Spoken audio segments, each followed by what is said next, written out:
দেখেন perfect cake, perfect mould সবকিছু মিলিয়ে কেকটার লুকটা কিন্তু ১ম এই অনেক সুন্দর লাগছে। একটা কেক বেক হওয়ার পর যদি এরকম লুক আসে, প্রত্যেকটা বেকারের মনে হয় অনেক বেশি শান্তি লাগে। তো এখানে আমি মোল্ডটা মেপে কিন্তু দেখিয়ে দিলাম। এখানে 11.5/8 ইঞ্চি মোল্ড এটা। এখানে আমি ৫ টা ডিমের কেক বানিয়েছি। অনেকে জিজ্ঞাসা করেন যে কয়টা ডিমের কেক বানিয়েছেন? আসলে ডিম যদি হচ্ছে ডিমের উপর ওভাবে নির্ভর করা যায় না। ডিম কখনো ছোট থাকে, বড় থাকে। তবে ১ পাউন্ড কেকের জন্য আমরা ২ টা ডিম আরকি নেই। তো সেই ক্ষেত্রে ৫ টা ডিমের জন্য এখানে ২.৫ পাউন্ড কেক হবে। আর আমি ডিম সবসময় কেনার সময় একটু বড় সাইজের গুলো নেই। যেন ৫০ থেকে ৬০ গ্রাম হয় এরকম। আপনারাও একটু বড় ডিম বাছাই করে নিবেন। কারণ বড় ডিম যদি হয় তখন কিন্তু কেকটা একটু ফুলেও বেশি, তাই না? ওজনেও একটু বেশি আসে। আর এই তো আমি কথা বলতে, বলতেই মোল্ড থেকে সাবধানতার সাথে নাইফ দিয়ে কেকটাকে ছাড়িয়ে নিলাম এবং সাবধানতার সাথে মোল্ড থেকে আমি কেকটাকে বের করে নিব। কেকটাকে স্পঞ্জ কেক একটু সাবধানতার সাথে বের করে নিতে হয়। আর ঠান্ডা অবস্থায় যদি বের করে নিতে পারেন তাহলে বেশি ভালো। গরম অবস্থায় বের করতে গেলেই দেখা যায় অনেক সফট তো ভেঙে যায়। তো এই যে দেখেন আমার কেকের সাইজটা এখান থেকে ২ টা লেয়ার কিন্তু খুবই সুন্দর মতো আমি করতে পারব। তো এখানে আমি বোর্ড নিয়েছি ১২/১২ ইঞ্চি। কিন্তু আমার কাছে বড় বোর্ড সেই সময়ে ছিল না। আর এটা দিয়েও আমার কাজ চলে যেত। আপু যেহেতু অল্প সময়ের মধ্যেই অর্ডার করেছিলেন এবং নিয়েছিলেন। যদিও আপু আমার রিপিট কাস্টমার ছিলেন কিন্তু আপুর নাকি প্ল্যানই ছিল না। পরে আরকি বাবুর জেদে আরকি প্ল্যান হয়। তো যাই হোক এই যে কথা বলতে, বলতে কেকটা কিন্তু আমি সুন্দর করে কেটে নিলাম। এখানে বোর্ডের উপরে আমি সামান্য ক্রিম দিয়ে কেকের যে উপরের অংশটা ছিল সেটা আমি দিয়ে দিলাম।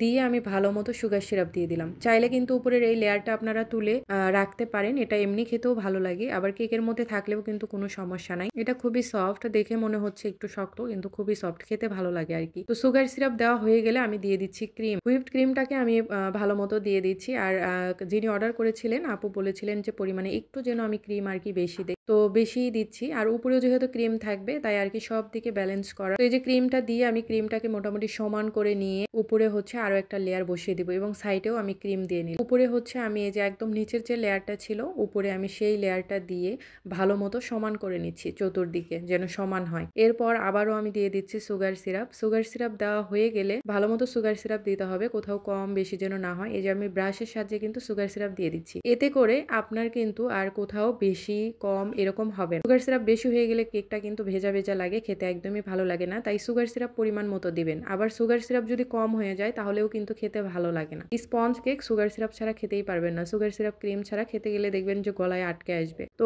এই তো আমি হচ্ছে যে ক্রিমটাকে সমান করে নিয়ে সাইডটাকেও আমি সমান করে মানে ক্রাম কোট করে নিব খুবই ভালো মতো। আপনি যদি কেকের ক্রাম কোট ভালো মতো করতে পারেন উপরে ফিনিশিং দেওয়ার সময় আর যে কেকের ক্রামগুলো এগুলো কিন্তু কেকের উপরে ভেসে উঠবে না। এইবার আমি হচ্ছে একটু কালার ক্রিম দিয়ে মানে হালকা একটু পিঙ্ক কালার দিয়ে ক্যামেরায় কতটুকু বোঝা যাচ্ছে আমি জানি না। হালকা একটু পিঙ্ক হবে। সেই কালার ক্রিম দিয়ে আমি সাইডে নজেলের সাহায্যে কেকটাকে কভার করে নিচ্ছি। ভালো মতো সব দিকে ক্রিম দিয়ে নিচ্ছি সমান করে। তারপর আমি হচ্ছে স্ক্র্যাপারের সাহায্যে ফিনিশিং দিয়ে দিব। ইতিমধ্যে আপনারা আমার অনেকগুলো ভিডিওতে দেখেছেন যে আমি স্ক্র্যাপারের সাহায্যেই ফিনিশিং দিয়ে দিচ্ছি এবং প্যালেট নাইফ দিয়ে উপরে ফিনিশিং দিয়ে দেই।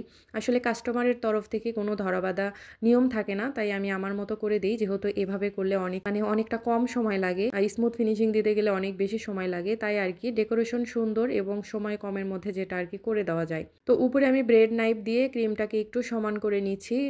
ক্রিমটা সমান হয়ে গেলে উপরে হচ্ছে আমি প্যালেট নাইফের সাহায্যে ডিজাইন করে দিব। দেখেন এটা কিন্তু হালকা পিঙ্ক কালার, আমি আবারও বলে দিচ্ছি। এই কালারটা না রেড মানে স্ট্রবেরি রেড আছে সেটার সামান্য একটু কালার দিয়ে আমি এই কালারটা এনেছি। খুবই সামান্য। তো এই যে প্যালেট নাইফ দিয়ে দেখেন কেকের মধ্যে একটা ডিজাইন করে দিচ্ছি। এই জন্য কিন্তু আর কেকে আলাদা স্মুথ ফিনিশিং এর আমার দরকার হইল না। তো এখানে আমি এই যে প্যালেট নাইফ দিয়ে সমান করে দেওয়ার পর আমার মনে হচ্ছিল যে যেহেতু ছোট বাচ্চার জন্য হবে উপরে একটু যদি কালারিং করা যায় তাহলে দেখতে বেশি ভালো লাগে। তাই আমি পিঙ্ক কালার ক্রিম দিয়ে আর কি অর্ধ গোলাপ করে দিচ্ছি। এইটা হচ্ছে 1M নজেল না, 1M নজেলের যে ছোট আছে দেখতে অনেকটা স্টার নজেলের মতো কিন্তু ডিজাইন করলে 1M নজেলের মতোই হয়। সেটা দিয়েই করে দিচ্ছি কারণ কেকের সাইজ অনুসারে আমার মনে হচ্ছিল যে ওইটা দিয়ে করলে অনেক বেশি, বেশি বড় লাগবে। এখানে আমি ২ টা কালারের কাজ করেছি। এটা হচ্ছে একটা হচ্ছে পিঙ্ক কালার আর একটা কালার এনেছি আমি সামান্য পরিমাণ রেড ম্যানের ব্লু কালার দিয়ে সাদা ক্রিমের মধ্যে দিয়ে। তো এই যে আমার ফুল করা হয়ে গেছে আর আমি সাইডেও স্টার নজেল দিয়ে একটু ডিজাইন করে দিই যেন হচ্ছে দেখতে বেশি ভালো লাগে।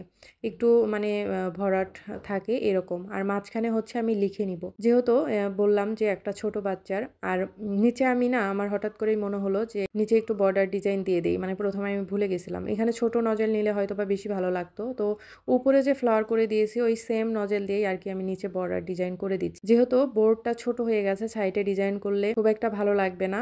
মানে ক্রিম বোর্ড ধরতেই পারবো না। এইজন্য আরকি আমি শুধু সামনে এবং পিছনে করে দিয়েছি ২ টা সাইডে আর করি নাই। তারপরেও কিন্তু ভালো লাগছিল। আর সাইডে আমি একটু ওই শেড কালারের মতো করে দিছি, ওইটাও অফ স্ক্রিনে হয়ে গেছে। আর এখানে আমি ডার্ক চকলেট মেল্ট করে হ্যাপি বার্থডে টপারের মধ্যে আমি লিখে নিয়েছি হ্যাপি বার্থডে, আর রায়ানের নামটাও আমি রায়ান লিখে নিয়েছি যেন বেবি দেখে খুশি হয়। উপরে আমি কিছু মিল করে কেকের কালারের সাথে মিল করে পিঙ্ক কালারের, এটা পিঙ্ক আসলে হয় নাই, এটা কেমন যেন হয়েছে, আমি পিঙ্ক কালারই মিক্সড করছিলাম, অনেকটা মিষ্টি কালারের মতো হয়েছে না। তো এই টপারগুলো হচ্ছে যে আমি কেকের মধ্যে দিয়ে দিলাম। তারপরে এই যে কেকের উপরে কিছু বুলেট, সুগার বল, এগুলো ডেকোরেশনের জন্যই দিয়ে দিলাম। তো তারপরে এই তো কেকের আমার ফাইনাল ডেকোরেশন কেমন হয়েছে কমেন্টস করে কিন্তু জানিয়ে দিবেন। যার জন্য করেছিলাম সে তো ভীষণ খুশি, আর আপু বরাবরই আমার উপর ডিপেন্ড করে জন্যই আমার উপরই ডিজাইন ছেড়ে দেয়। তো আমি আমার পছন্দের এই যে ডিজাইন একটা করে ফেললাম।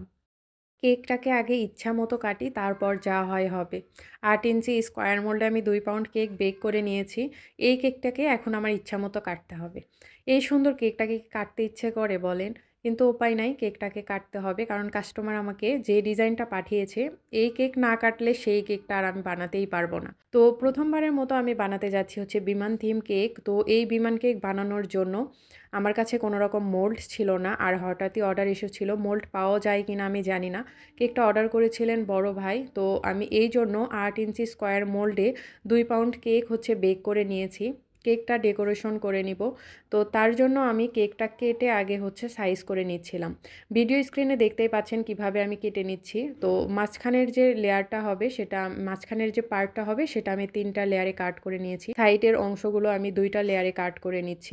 এই যে মাঝখানে কেমন করে যে কি করছি, আসলে হুটহাট অর্ডার আসলে যা হয়। আর যেহেতু প্রথমবারের মতো বানাতে যাচ্ছিলাম, তো একটু ভয় হচ্ছিল যে আসলে ঠিকঠাক হবে কিনা। তো একটা মজার বিষয় আছে, সেটা আমি পরে বলবো, এখন বলবো না।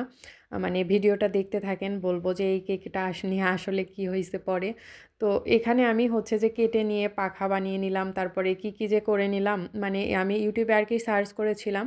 তো সেরকম আসলে ভিডিও পাই নাই, তো গুগল থেকে আর কি কালেক্টেড পিক নিয়ে সেভাবেই আর কি করছিলাম। তো ভাইয়াও আর কি বলেছিলেন যে এভাবেই আর কি হচ্ছে যে বানিয়ে দেওয়ার জন্য। তো এখানে মাঝখানের শেপটা আগে দিয়ে দিচ্ছিলাম। তারপরে আমি সাইডে পাখাগুলো দিয়ে দিব। সেরকমই করে নিচ্ছিলাম। Cream, chocolate ganache, sugar syrup এগুলো দিয়ে। তো সাইডে হচ্ছে যে আমি এই যে পাখা যেগুলো হবে প্লেনের, সেগুলো আমি দিয়ে নিচ্ছিলাম। সাইডেও হচ্ছে যে কোনাকুনি মানে অংশগুলো এই যে মাঝখানে একটু কেটে শেপ দিয়ে নিচ্ছিলাম। আসলে কিছু, কিছু বিষয় থাকে না যেগুলো হচ্ছে যে বলে কখনো বোঝানো যায় না। তো সেম আসলে আমি পিকচার দেখে আমার যেটা মনে হচ্ছিল যে এটা করা দরকার, তো সেভাবেই আর কি আমি করে নিচ্ছিলাম। তো এই কেক ডেকোরেশন করার পর আমার মনে হচ্ছিল যে এটা কি হলো, এটা কি হলো? মানে কেক তো আপনাদের মেহেরিমাকে আমি দেখানোর পর মানে কেন জানি আমার মনে হলো যে ওকে দেখাই, দেখি ও কি বলে। তো ওকে দেখানোর পরই বলতেছে কি, "আম্মা, প্লেন কেক?" মানে তখন সত্যিই বিশ্বাস করেন যে তখন আমার মনে হলো যে আচ্ছা ঠিক আছে, মনে হয় হইছে। কিন্তু মানে তার আগ পর্যন্ত এই কেকটা করে আমি মানে ভালো লাগছিল না, যে হাতে সময় পেলে হয়তোবা আরও সুন্দর করে করতে পারতাম, বা আরও সুন্দর করে করা যেত, বা অন্য কেউ এই অর্ডারটা পেলে হয়তোবা আরও সুন্দর করে করত। কিন্তু আসলে প্রথমবার আর কিভাবে কি করব আমি বুঝতেই পারছিলাম না। তো যাই হোক, ভিডিও তো ওভাবে পাইনি। ছবি দেখে দেখেই আর কি আন্দাজ করেই হচ্ছে যে করা। এইজন্য হয়তোবা খুব একটা ভালো ফিনিশিং আমি আনতে পারিনি। হয়তোবা নেক্সট টাইম এই টাইপের অর্ডার পেলে আরও সুন্দর করতে পারবো। তো ওই যে আপনাদের মেহেরিমা যখন বলেছিল যে, "আম্মা প্লেন", তো তখন আমি সত্যিই আর কি আমার অনেকটা ভালো লেগেছে। যায় মেয়ে যেহেতু, এত ছোট মেয়ে যেহেতু বুঝতে পারছে যে এটা প্লেন, তার মানে হয়তোবা প্লেন শেপ হইছে আর কি। তো এই ছিল ডেকোরেশন। তো নতুন অভিজ্ঞতা হলো। তো এরকম কেকের কাজ পেলে কিন্তু ভালোই লাগে। নতুন, নতুন অভিজ্ঞতা। এইজন্য এই টাইপের কাজগুলো কিন্তু আমার একদমই না করতে ইচ্ছা করে না। কিন্তু বিশ্বাস করেন, এই কাটিং করে কেকটা ডেকোরেশন করতে যে পরিমাণ টাইম আমার লাগছে, মানে প্রায় ২ থেকে ২.৫ ঘন্টা লাগছে। মানে কাটিং করে কোনটা কোন পাশে দিব, কিভাবে করব, এগুলো ভাবতে, ভাবতে আসলে অনেকটা সময় চলে গেছে। প্রথমবারের মতো আমি টুইন কেক করব টুইন বাবুর জন্য। এটা আমার একটা রিপিট কাস্টমার আপুর অর্ডার ছিল। তো নরমাল বোর্ডে এই কেকটা ডেকোরেশন করা যেত না। তো আমি এখানে বোর্ড বানিয়ে নিয়েছি এবং ফয়েল পেপার দিয়ে মুড়িয়ে নিয়েছি। এই টাইপের ভিডিও কিন্তু আমি আপনাদের সাথে আগেই শেয়ার করেছি। সেই ভিডিওটা দেখে আপনারা হচ্ছে বোর্ড বানিয়ে নিতে পারবেন আপনার কেকের সাইজ অনুসারে। এখানে আমি এই কেকগুলোকে ৬ ইঞ্চি মোল্ডে বেক করে নিয়েছি স্কোয়ার। একটু কোনাকুনিভাবে কেকের উপর বসিয়ে দিয়ে মাঝখানে একটু কাট করে নিয়ে ভিডিও স্ক্রিনে যেভাবে দেখলেন ওভাবেই কেটে নিয়ে একটার সাথে আরেকটা বসিয়ে দিলাম। যেকোনো কেকই যখন আপনি ১ম বার করবেন তখন কিন্তু একটু হলেও আপনাকে সমস্যা ফেস করতে হয়। মানে কি করব, কোথায় থেকে করব এগুলো ভাবতে, ভাবতেই অনেকটা সময় নষ্ট হয়ে যায়। এই কেকটাও করার পরে আমার মনে হয়েছিল যে এভাবে না করে এভাবে করলেও হয়তো সময়টা কম লাগতো। আসলে এই ডিজাইনটা মানে করছিলাম, আপু আসলে একটা রেফারেন্স পিক দিয়ে বলেছিলেন যে শেপটা এরকম হবে আর ডিজাইনটা আপনি আপনার মতো করে দিন। তো আপু যেহেতু রিপিট কাস্টমার ছিল, রিপিট কাস্টমারে কাজ করার শান্তি একটাই যে সে আমার কাজের উপর হচ্ছে সন্তুষ্ট থাকে। টেস্ট নিয়ে তো কোনো কমপ্লেন নাই। নাই জন্যই সে ২য় বার, ৩য় বার অর্ডার করে। তো রিপিট কাস্টমারের কাজ করার সময় খুব শান্তিই লাগে সত্যি কথা বলতে। যে সে আমার কাজের ধরনটা জানে, সে আমার কাজটা জানে। তো নিশ্চিন্তে মনে কাজ করা যায় আরকি। তো আপু বলেছিলেন যে, "আপু শেপটা এরকম রেখে আপনি আপনার মতো করে দিন।" তো আর শেপটা ঠিক রেখে আমি আমার মতো করছি। আসলে ১ম বার টুইন কেক করতে যাচ্ছি টুইন বাবুর জন্য। তো ওরকম কোনো আসলে মাথায় কিছু আসছিল না। তো আর কি কেকটাকে রেডি করার পর আমার মনে হচ্ছিল যে না এভাবে না করে এভাবে করলেও পারতাম। তো নেক্সট টাইম এই টাইপের অর্ডার আসলে কিন্তু হচ্ছে যে অবশ্যই আমি আরো ভালো করতে পারবো। কারণ এই যে ১ম বার করতে যেয়ে যে সমস্যাগুলো আমি ফেস করেছি এগুলো নেক্সট টাইম অবশ্যই আর হবে না। কোনো কাজে যখন ১ম আপনি করতে যাবেন টাইমটা কিন্তু একটু বেশিই লাগে। দেখেন এখানে কিন্তু আমি মার্ক করে নিয়েছিলাম। তারপরেও কি যেন মনে হলো, পরে আমি শেপটা একটু বাঁকা করে হচ্ছে যে ডিজাইন করে দিছি। করার পরে দেখি যে আর ভালো লাগতেছে না। পরে আর কি ওখান থেকে ক্রিমটা তুলে নিলাম। নেওয়ার পরে হচ্ছে যে মাঝখানে কিন্তু দাগ পড়ে গেছে। তো দাগ পড়ে যাওয়া পুরোটা সাদাই রাখতে চেয়েছিলাম। কিন্তু মাঝখানে যখন দাগ পড়ে গেছে তখন আবার ভাবলাম যে না ওইটা আবার ফিনিশিং করতে গেলে তার থেকে ভালো ব্রাশ দিয়ে আমি মাঝখানে ডিজাইন করে দিই। তো মাঝখানে হচ্ছে যে আমি সুন্দর করে ডিজাইন করে দিলাম। তো দেখতে কিন্তু বেশ ভালোই লাগছে। আর উপরে এবং নিচে যে ছোট একটা স্টার নোজেল দিয়ে আমি বর্ডার ডিজাইন করে দিচ্ছিলাম। তো যেহেতু ছেলে বেবি তাই হচ্ছে যে আর কি আমি ব্লু কালারের মধ্যে রেখেছি। আর এখানে যা লেখার কথা ছিল আমি সেগুলো লিখে দিয়ে কিছু সুগার বল এড করে দিয়েছি। তো আসলে দেখতে অনেক সুন্দরই লাগছিল আর আপু পছন্দ করেছে এবং ক্যামেরায় কতটুকু বোঝা যাচ্ছে আমি জানি না। মানে ছবি তোলার মধ্যেও কিন্তু কেকের সৌন্দর্য অনেকটা নির্ভর করে এবং ভিডিও অ্যাঙ্গেল। তো ভিডিওর এই অ্যাঙ্গেল থেকে আসলে বোঝা যাচ্ছে না যে কেকটা কত সুন্দর হইছে। সত্যি বলতে আসলে কেকটা অনেক সুন্দর হইছে। আমার নিজের কাছেও অনেক ভালো লাগছিল। তবে আমার মনে হয়েছে যে কিছু, কিছু ক্ষেত্রে যে এভাবে না করে এভাবে করলেও হয়তো ভালো হতো। নেক্সট টাইম ইনশাআল্লাহ আরো ভালো হবে। যখন আপনি অল্প ওজনের কেক অর্ডার করবেন এবং অনেক মানুষকে খাওয়াতে চাইবেন, তখন আপনাকে অবশ্যই স্কোয়ার কেকগুলো পছন্দ করতে হবে। এতে করে হবে কি স্কোয়ার কেকগুলো যেহেতু খুব সহজেই কাটিং করা যায় এবং অনেকগুলো পিস হয়, রাউন্ড কেক কিন্তু তুলনায় আপনি সেম ওজনের অতগুলো পিস করতে পারবেন না এবং সবগুলো পিসও কিন্তু ওভাবে সমান হয় না। তো এই কেকটা ৩ পাউন্ডের আমি ১০ ইঞ্চি স্কোয়ার মোল্ডে বেক করে নিয়েছি। আর বোর্ড নিয়েছি এখানে ১২ ইঞ্চি। এখানে কেকটাকে ২ টা লেয়ারে কাট করে নিয়েছিলাম। বোর্ডের উপরে সামান্য পরিমাণ ক্রিম দিয়ে একটা লেয়ার বসিয়ে ভালো করে সেট করে দিয়ে উপরে সুগার সিরাপ এবং পরিমাণ মতো ক্রিম দিয়ে মোটামুটি সমান করে নিচ্ছি। এখানে পরিমাণ মতো ক্রিম দিলেই হবে। পরিমাণে যেন অনেক বেশি ক্রিম না হয় সেদিকে খেয়াল রাখতে হবে। স্পঞ্জ কেক ক্রিম ছাড়া ভালো লাগে না, তবে অতিরিক্ত ক্রিম দিলেও কিন্তু খেতে ভালো লাগে না। এখানে আমি দিয়ে দিলাম হোয়াইট চকলেটের গানাশ। আর হোয়াইট চকলেট দেওয়ার কারণে ভ্যানিলা কেকের টেস্ট অনেক গুণ বেড়ে যায়। অনেকেই জিজ্ঞাসা করে থাকেন যে আপু ভ্যানিলা কেকের মধ্যে কি ইউজ করলে কেকের টেস্ট বেড়ে যায়? তো আপনারা হোয়াইট চকলেট গানাশটা ইউজ করতে পারেন। গানাশটা দেওয়ার পরে কেকের যে একদম নিচের লেয়ারটা থাকে সেই লেয়ারটাই আমি উপরে দিয়ে দিলাম। যেহেতু কেকটাকে আমি ২ টা লেয়ার করেছিলাম, তাই উপরের লেয়ারটা আমি নিচে দিয়েছি আর নিচের লেয়ারটার পাশ যেহেতু একদম সমান থাকে সেই পাশটা আমি উপরে দিলাম। সবসময় কেকের নিচের পাশটা উপরে দিলে উপরের নিচের পাশটা যেহেতু অনেক বেশি সমান থাকে, তাই কেক ফিনিশিং খুবই অল্প সময়ের মধ্যে করা যায়। তো কেকটাকে ক্রাম কোট করে আমি ফ্রিজে রেখে সেট করে নিয়েছি ২০ মিনিটের জন্য। তারপর আমি পাইপিং ব্যাগের সাহায্যে ক্রিম দিয়ে কেকটাকে কভার করে নিচ্ছি। যে কোনো কেকের ফিনিশিং আনার জন্য কেকের উপরে ক্রিম দিয়ে কভার করে নিলে খুব সহজেই এবং অল্প সময়ে ফিনিশিং চলে আসে। আর স্কোয়ার শেপ বা যে কোনো বড় কেকের উপরে ফিনিশিং আনা একটু টাইম লাগে। তো এইজন্য প্যালেট নাইফ দিয়ে আলতো হাতে সমান করে নিয়ে সাইডে স্ক্রাপার দিয়ে জিগজ্যাগ ডিজাইন করে দিতে পারেন এবং উপরে কালারটা শেড ডিজাইন করে দিতে পারেন। এতে করে আলাদা ফিনিশিংয়ের কোনোই ঝামেলা থাকে না। সবথেকে সহজ ফিনিশিং হচ্ছে এইটা যেটা আমি করে দিচ্ছি। কেকের একটু মোটামুটি সমান করে নিয়ে কেকের উপরে কালার দিয়ে জাস্ট প্যালেট নাইফ দিয়ে এদিক ওদিক টান দিলেই দেখবেন খুব সুন্দর কালার শেড তৈরি হবে। কালার যদি একটু গাঢ় চান তাহলে ভিডিওতে যেভাবে দেখালাম প্যালেট নাইফের উপর সেভাবে ক্রিম দিয়ে একটু এদিক ওদিক টান দিলেই দেখবেন সুন্দর ফিনিশিং চলে আসবে।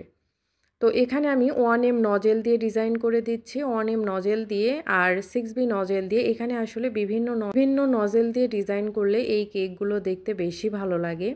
তো এখানে আমি 1M নজেল, 6B নজেল দিয়েই আমি সবগুলো ডিজাইন করে নিয়েছি আর বিভিন্ন কালারের মধ্যে রেখেছি। যেহেতু এটা ছেলেবাবুর জন্য ছিল কেক। তো ব্লু কালারের মধ্যেই করেছি। শুধু ব্লু কালারের মধ্যে একটু হালকা এবং হচ্ছে আকাশি কালার দিয়ে বা একটু ডিপ কালার দিয়ে আমি কেকটাকে কমপ্লিট করেছি। যে কোনো কেকের নিচেই মোস্ট ইম্পর্টেন্ট হচ্ছে বর্ডার দেওয়া। বর্ডার দিলে কেকের সৌন্দর্য বেড়ে যায় অনেক গুণ। এখানে ছোট সাইজের স্টার নজেল দিয়ে আমি বর্ডার ডিজাইনটা করে দিলাম। আর উপরে আমি কিছু সুগার বল দিয়েছি এবং আমি এখানে একটা বার্থডে টপার বসিয়ে দিয়েছিলাম। কিন্তু কাস্টমার আমাকে বলেছিলেন আমি যেন নাম লিখে দেই। যদিও এটা প্রথমে বলেনি, পরে বলেছিল। পরে আর কি এই বার্থডে টপারটা তুলে এখানে আমি বার্থডে বয়ের এখানে নাম লিখে দিয়েছি। তো এই তো ছিল আমার কেকের ডেকোরেশন। এটা খুবই সিম্পল একটা ডেকোরেশন কিন্তু দেখতে অনেক সুন্দর। এই স্কোয়ার কেকগুলো দেখতে সবসময়ই আমার কাছে অনেক বেশি কিউট লাগে আর আপনাদেরও অবশ্যই ভালো লাগে। বড় কেকের উপরে বর্ডার ডিজাইন না দিলে একদমই দেখতে ভালো লাগে না। আর কিছু কিছু কেকের ক্ষেত্রে থাকে যে ছোট নজেল দিয়ে ডিজাইন করলেই বেশি ভালো লাগে। আমি এই বড় কেকের উপরে যে ডিজাইনটা করে দিচ্ছি সেটা হচ্ছে মিডিয়াম সাইজের স্টার নজেল। এই নজেল দিয়ে ডিজাইন করলে খুবই সুন্দর লাগে আর এই একটা নজেল দিয়ে অনেক রকমের ডিজাইন করা যায়। উপরে যে ডিজাইনটা করে দিচ্ছি নজেলটাকে আলতো হাতে ধরে একবার ডান পাশ থেকে একবার বাম পাশ থেকে ঘুরিয়ে অনেক সুন্দর একটা ডিজাইন করে দিচ্ছি। নিচে যে আমি ডিজাইনটা করে দিব সেটা আলতো হাতে শুধু উপর থেকে একবার প্রেস করলেই দেখবেন সুন্দর ডিজাইনটা হবে। এই ছোট্ট নজেল দিয়ে অনেক বর্ডার ডিজাইন করা যায়। তো এই টাইপের ডিজাইনগুলো কিন্তু আপনারা বড় কেকের উপরে করতে পারেন। বড় কেকের উপরে আসলে অনেক বেশি ক্রিম দিয়ে কাজ করলে কিন্তু ফাঁকা থাকে উপরে, তাহলেও দেখতে ভালো লাগে না। তাই এই টাইপের কেকগুলোর উপরে এই স্টার নজেলগুলো দিয়ে আপনারা ডিজাইন করে নিতে পারেন। আপনারা আমার এই টাইপের ভিডিওগুলো অনেক বেশি পছন্দ করেন যে কেকের উপরে সরাসরি কালার দিয়ে খুব সুন্দরভাবে ফিনিশিং টানা যায়। তো আজকের এই কেকটা হচ্ছে 3 পাউন্ডের মতো এখানে আছে। আর এটা হচ্ছে যে আমি 10x10 ইঞ্চি স্কোয়ার মোল্ডে বেক করে নিয়েছি। 12 ইঞ্চি বোর্ডের উপরে ডেকোরেশন করে নিয়েছি। তো সাইডটা ফিনিশিং করে উপরে হচ্ছে আমি কালারটা এভাবে ড্রপ আকারে দিয়ে দিয়েছি। এখন প্যালেট নাইফের সাহায্যে দেখেন খুবই আলতো হাতে এটাকে আমি এক পাশ থেকে অন্য পাশে দিয়ে নিচ্ছি। যার কারণে দুইটা কালারের খুব সুন্দর শেড তৈরি হচ্ছে এবং একই সাথে উপরে খুব সুন্দর একটা ফিনিশিং চলে আসছে। তো এইভাবে হয় কি যে আপনাকে আলাদা করে আর সুন্দর স্মুথ ফিনিশিংটার দরকার হয় না। এভাবে কিন্তু এই কেকগুলো দেখতেও অনেক বেশি ভালো লাগে। বেশিরভাগ সময়ই দেখা যায় কাস্টমারের কোনো ডিমান্ড না থাকলে বড় কেকগুলোর উপরে আমি এরকম জিগজ্যাগ ডিজাইন করে দেই, ব্রাশ দিয়ে ডিজাইন করে দেই, মানে সিলিকনের ব্রাশ দিয়েও কিন্তু খুব সুন্দর ডিজাইন করা যায়। এখানে আমি অনেম নজেল দিয়ে হচ্ছে সাদা কালার ক্রিম দিয়ে এখানে ফ্লাওয়ার করে দিচ্ছি। অনেম তো আসলে জাতীয় নজেলের মতো, কাস্টমার যখন কোনো ডিমান্ড না করে তখন আসলে বেশিরভাগ বেকারসই মনে হয় আমরা অনেম নজেল দিয়ে কাজ করে দিতে চাই। তো এখানে অনিয়ম নজেল দিয়ে কিছু ফ্লাওয়ার দিয়ে দিয়েছি আর এখানে দিয়ে দিয়েছি 195 নাম্বার নজেল দিয়ে। এখানে 3টা কালার আমি দিয়েছি, সাদা, পিঙ্ক আর এইটা না সাইডেরটা হচ্ছে মিষ্টি কালারের মতো। এইটা স্ট্রবেরি রেড একটু কালার বেশি করে দিলেই এই কালারটা কিন্তু আনতে পারবেন। উপরে কাজ করার পর যে বেঁচে গেছে ক্রিমটা, সেই ক্রিমটা এখন অন্য পাইপিং ব্যাগের মধ্যে আমি নিয়ে নিব। তার আগে এই পাইপিং ব্যাগের মধ্যে ছোট্ট সাইজের স্টার নজেল নিয়েছি আর পাইপিং ব্যাগের দুই পাশে 2টা কালার দিয়েছি। এখানে এই 2টা কালার প্রায় পাশাপাশি হওয়ার কারণে খুব একটা বোঝা যাচ্ছে না। তো এভাবেই পাইপিং ব্যাগের মধ্যে কিন্তু ক্রিম দিয়ে আপনারা শেড কালারটা তৈরি করে নিতে পারবেন। বর্ডার ডিজাইন করলে কেকের কিন্তু সৌন্দর্য আরও বেড়ে যায় আর বিশেষ করে এই টাইপের কেকগুলোর নিচে বর্ডার না দিলে তো একদমই ভালো লাগে না দেখতে। তো বর্ডার দেওয়া হয়ে গেলে উপরে আমি বার্থডে টপার বসিয়ে দিচ্ছি। এটা যেহেতু বার্থডে উপলক্ষে কেক ছিল আর কাস্টমারের তেমন কোনো ডিমান্ড ছিল না, তো আমি আমার মতো করে দিচ্ছিলাম। যখন আমার মতো করে দিই তখন একটু শান্তি বেশিই লাগে। তো এখানে আমি হচ্ছে কিছু সুগার বল দিয়ে দিলাম, এটাও ডেকোরেশনের সৌন্দর্যের জন্য। আর অনেকেই ভাবেন যে এই সুগার বলগুলো হয়তো বা খাওয়া যায় না, এগুলো কিন্তু সুগার দিয়েই তৈরি, এগুলো সম্পূর্ণ খাবার যোগ্য। কেকের উপরে খুব কম জিনিস ইউজ করা যায় যেগুলো খাওয়া যায় না, নন এডিবল। যেমন এখানে বার্থডে টপার আর বাটারফ্লাইটা শুধু নন এডিবল আর সব কিছুই কিন্তু খাওয়া যাবে। আমি সহজভাবে কিছু কাজ দেখানোর চেষ্টা করি। কারণ আমি জানি অনেক নতুন আপু ভাইয়া আছেন যে আমার পেজটা ফলো করেন। একটু হলেও আমার টিপস তাদের কাজে আসবে। যেমন আজকের কেকটার উপরেই হচ্ছে যে আমি ব্লু কালারের শেড কালার করে দিচ্ছি সাদার মধ্যে। আমি উপরে যেহেতু ডিজাইন করে নিব সেইজন্য আমি কালার ক্রিমটা করে নিয়েছি। আর সেই ক্রিমটাই কেকের মধ্যে এপ্লাই করে উপরে প্যালেট নাইফ দিয়ে খুব সহজেই একটা ফিনিশিং এনেছি। সাইডে আমি জিগজ্যাগ স্ক্র্যাপার দিয়ে ডিজাইন করে দিতে চাইছিলাম, কিন্তু স্ক্র্যাপারটা যে কোথায় রাখছি খুঁজেই পাই নাই। পরে সিলিকনের যে ব্রাশটা আছে সেটা দিয়েই আমি ডিজাইন করে দিছি। আসলে এই টাইপের কেকগুলো মানে চারকোনা টাইপের কেকগুলো ফিনিশিং আনা একটু টাইম লাগে। যারা নতুন আছেন তারা হচ্ছে ক্রিম দিয়ে ডিজাইন করে এই টাইপের হচ্ছে জিগজ্যাগ সাইড দিয়ে ডিজাইন করে দিতে পারেন। যেহেতু উপরে বর্ডার থাকে, নিচেও বর্ডার থাকে, ওভাবে আসলে বোঝা যায় না। ডিজাইনগুলো কিন্তু দেখতে ভালো লাগে। আর উপরে আমি ছোট সাইজের স্টার নজেল দিয়ে ডিজাইন করে নিচ্ছি। একই টাইপের ডিজাইন করতে কিন্তু আসলে আমাদের ভালো লাগে না। কিন্তু দেখা যায় যে নতুন, নতুন কাজ করার অপেক্ষায় থাকলেও সবার বাজেট তো আর এক থাকে না। নতুন ডিজাইন করার জন্য কাস্টমারের বাজেট থাকতে হয়। কাস্টমারের চাওয়া পাওয়ার মধ্যেও নতুনত্ব থাকতে হবে। কাস্টমারের বাজেটের দিকে খেয়াল রেখে চাইলেও কিন্তু সবসময় আমরা হচ্ছে কেকের মধ্যে অনেক কিছু করতে পারি না। আবার হচ্ছে কাস্টমারের বাজেটের দিকে খেয়াল রেখে যে একেবারে কেকটার উপরে সৌন্দর্য কিছুই করব না তাও কিন্তু হয় না। সৌন্দর্যর জন্য দেখা যায় নিজেদের থেকেও অনেক কিছু করে দিতে হয়। যেমন এই কেকটা শুধু ফাঁকাই চেয়েছিল, মানে কেকের মধ্যে এরকম ফাঁকাই থাকবে কাস্টমার এমনই চেয়েছিলেন। কিন্তু হচ্ছে যে আমি চেয়েছি যে না একটু কেকের মধ্যে ভালো লাগুক। তাই নিজে থেকেই আর কিছু সুগার বল এড করে দিয়েছি যেন দেখতে বেশি ভালো লাগে।